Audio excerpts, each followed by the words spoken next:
Alors, nous allons commencer. Donc, je suis ravie de vous accueillir au 3e atelier du mois de la digitalisation. Donc, c'est une action que portent les CCI de France au niveau national. Saint-Martin, donc notre CCI local, a décidé de la mettre en place pour la première fois sur ce territoire. C'est le 3e atelier. Précédemment, nous avons pu organiser l'atelier sur la protection des données personnelles numériques, le jeudi 14 mars. Le samedi 16, nous avons eu le plaisir d'organiser également un mini-salon sur les solutions digitales proposées sur le territoire en faveur des TPE et PME. Et aujourd'hui, nous allons aborder le sujet de la communication via le digital et les réseaux sociaux. Donc, pour commencer, nous allons accueillir donc Monsieur Gilles Gums, qui est actuellement à la collectivité de Saint-Martin. Il a la charge de la direction des systèmes d'information de la collectivité. Sa mission est de développer donc le système d'information et de la communication sur la base des orientations définies au schéma directeur, et cela en faveur de la collectivité, des écoles et du territoire. Sa présentation portera sur la communiquer avec le digital pour les TPE-PME. Alors, on a commencé à parler la semaine dernière de transformation digitale et l'un des métiers qui a effectivement véritablement été transformé est celui de la communication. Avec l'arrivée d'Internet, les notions de temps et d'espace sont de plus en plus abolies. On parle d'instantanéité de l'information et en quelques clics, il est désormais possible d'atteindre une audience de milliers, voire de millions de personnes à travers le monde. Alors, les Gilets jaunes l'ont bien compris, n'est-ce pas? Ils ne sont pas les seuls et ils ne sont pas les seuls à l'avoir compris.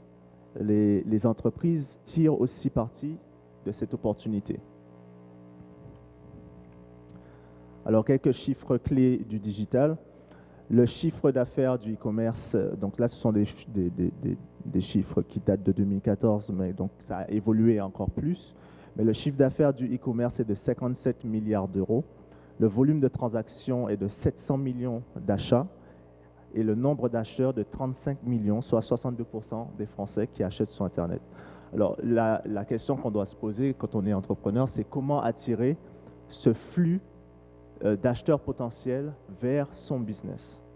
À savoir qu'on n'est pas, en tant qu'entrepreneur, on n'est pas les seuls à vouloir attirer ce flux, il faut aussi faire face à cette concurrence. Alors, quelle est la stratégie qu'on va déployer pour arriver à attirer ce flux d'acheteurs vers nous? C'est la question qu'on doit se poser.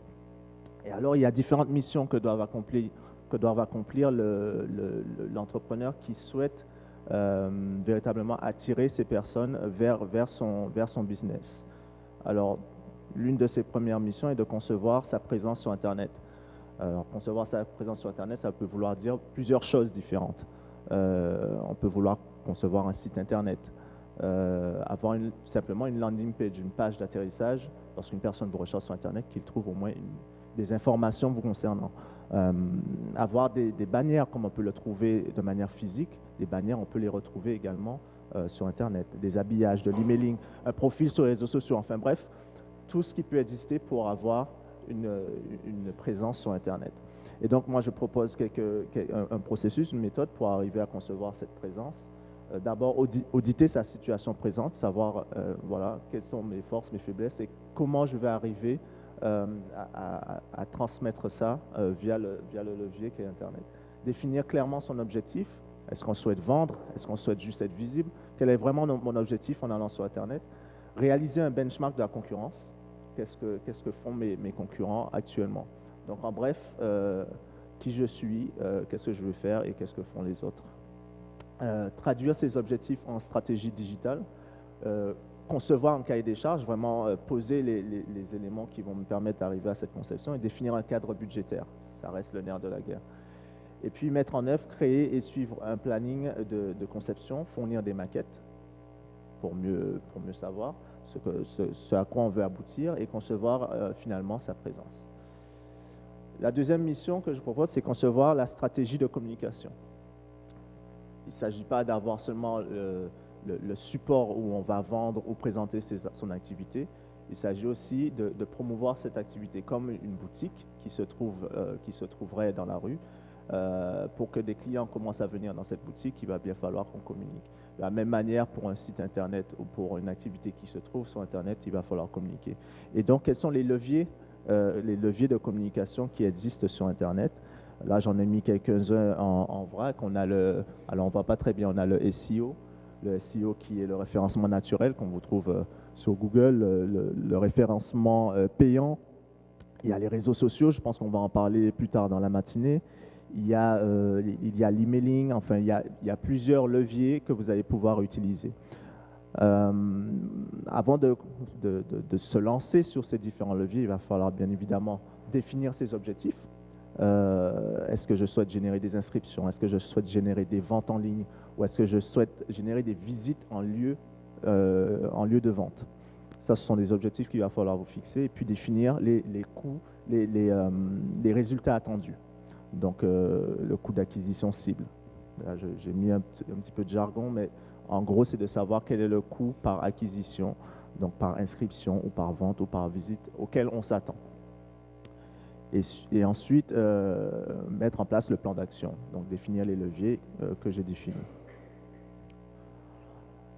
Une fois qu'on a nos leviers de communication, comment savoir que ma communication fonctionne? Alors ça, c'est quelque chose d'assez nouveau par rapport aux anciens médias de communication. Avec le digital, maintenant, on peut mesurer directement l'impact qu'a une publicité, par exemple, sur l'audience qu'il va avoir.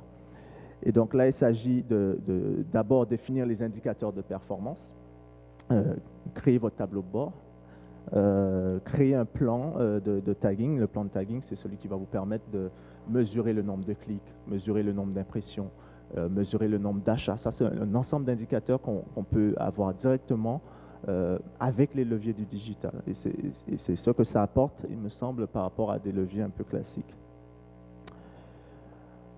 Alors, je vais vous présenter en vrac quelques leviers d'acquisition. Il y a le référencement payant, donc avec les solutions notamment de Google, parce que je parle de Google parce que c'est le plus gros, mais il y a aussi Bing, il y a aussi Yahoo qui propose ce type de solution. L'idée est de se positionner parmi les meilleures places dans le moteur de recherche lorsqu'une personne recherche des produits ou services. C'est-à-dire qu'ils vont taper les mots-clés des produits que vous vendez et puis ils vont trouver votre résultat dans les premiers résultats de recherche. Il y a aussi d'autres sites spécialisés qui permettent d'indexer votre activité. Par exemple, pour les gens qui font de l'hébergement, il va y avoir Airbnb qui va vous permettre de référencer votre activité sur Internet. Dans les autres leviers d'acquisition payants, on peut avoir la vidéo, le display, de l'affichage finalement. Par exemple, sur YouTube, il est possible d'acheter du pré-roll. Le pré-roll, c'est les vidéos qu'on va trouver avant la vidéo qu'on veut voir. Alors souvent, ça embête les gens, mais finalement,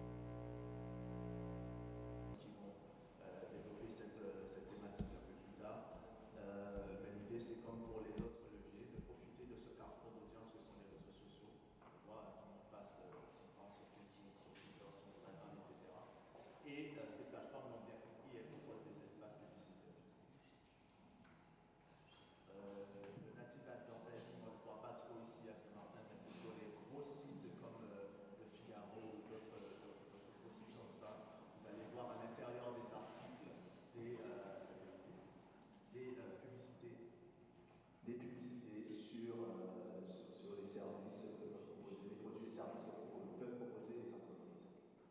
Donc ça va se trouver directement au sein des articles. Autre levier d'acquisition, l'emailing qui reste, même si c'est un peu vieillot, ça reste quand même un levier qu'il ne faut pas négliger et qui apporte encore beaucoup de performance. Donc l'idée ici, c'est d'adresser une base et de capitaliser sur la relation préétablie avec des clients, mais aussi enrichir cette base de données. Donc chaque entreprise a la possibilité de créer sa propre base de données à partir du moment où elle est rentrée en contact au moins une fois avec son client ou un prospect. Je vais parler un petit peu de l'inbound marketing. L'inbound marketing, ça change un petit peu la manière dont on conçoit la publicité sur Internet de manière classique, c'est-à-dire tous les leviers que je viens de citer avant. C'est un principe par lequel l'entreprise laisse le client venir à lui plutôt que de l'interrompre avec des techniques de marketing classiques. L'idée partant du constat que l'internaute n'a plus envie de subir l'intrusion. On n'a pas envie de voir des publicités.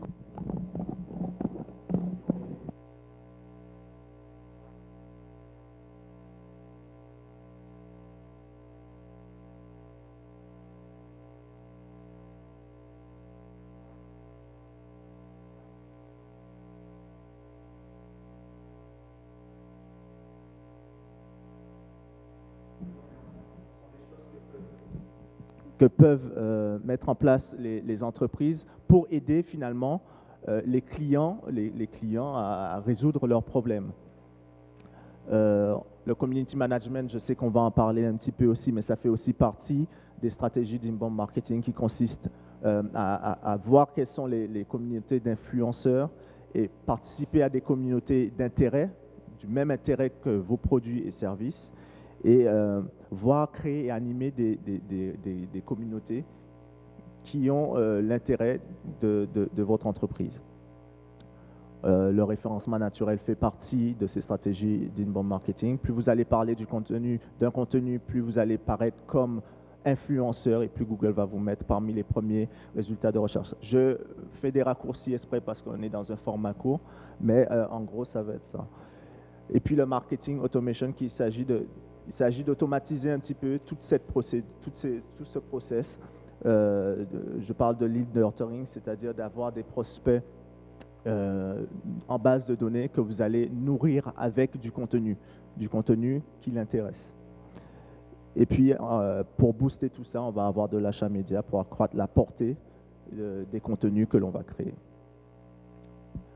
L'idée est de transformer des internautes lambda en visiteurs d'intérêt, en créant des contenus qui pourra naturellement l'attirer vers votre entreprise.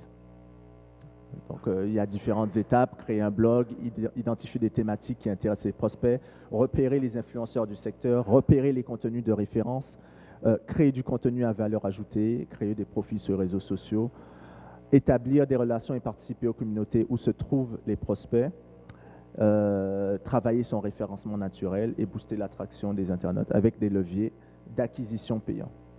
Ensuite, transformer des visiteurs d'intérêt en visiteurs qualifiés. Donc là, vous voyez qu'on passe d'une étape à l'autre. D'abord, on avait des gens d'abord, on était sur des internautes lambda, maintenant on est sur des visiteurs d'intérêt et qui vont arriver sur des visiteurs qualifiés.